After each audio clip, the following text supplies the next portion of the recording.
Assalamualaikum warahmatullahi wabarakatuh. Pada video ini kami akan menjelaskan mengenai tugas akhir kami yang berjudul Rancang Bangun Kendali dan Pemantauan Pembangkit Listrik Tenaga Surya sebagai Sistem Hybrid pada Simulator Pembangkit Listrik Tenaga Pikohidro berbasis PLC dan SCADA. Check it out!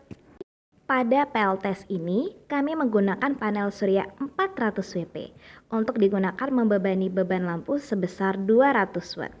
Pada pintu panel kendali terdapat indikator standby berwarna merah, indikator PLTS only, PLTPA only, dan hybrid. Lalu, di sini power meter digunakan untuk pengukuran output inverter, kemudian emergency switch, selector switch untuk memilih mode, push button on system, dan push button off system. Untuk menjalankan sistem PLTS, MCB untuk kendali, MCB baterai, dan MCB panel surya dinyalakan, lalu selector switch dikondisikan pada posisi PLTS only, selanjutnya PB on ditekan untuk menjalankan sistem. Panel surya dan inverter akan terhubung ke inverter.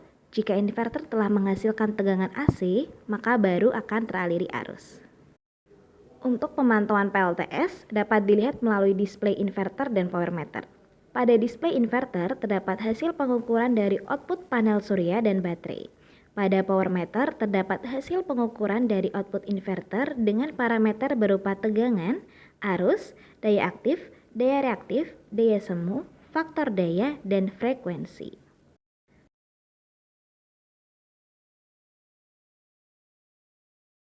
Sistem PLTS, tekan PB off, beban akan terputus lalu sistem inverter akan berhenti bekerja. Setelah inverter tidak menghasilkan tegangan AC, output panel surya dan baterai menuju inverter akan terputus. Kendali dan pemantauan PLTS dapat juga dilakukan melalui SCADA. Pemantauan melalui SCADA mengambil data dari hasil pengukuran parameter yang tertampil yaitu tegangan, arus, frekuensi, daya aktif, daya semu, dan faktor daya.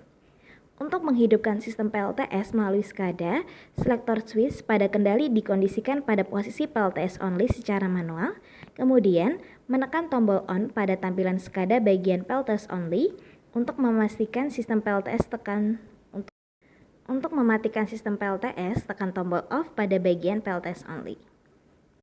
Sekian video kali ini. Wassalamualaikum warahmatullahi wabarakatuh.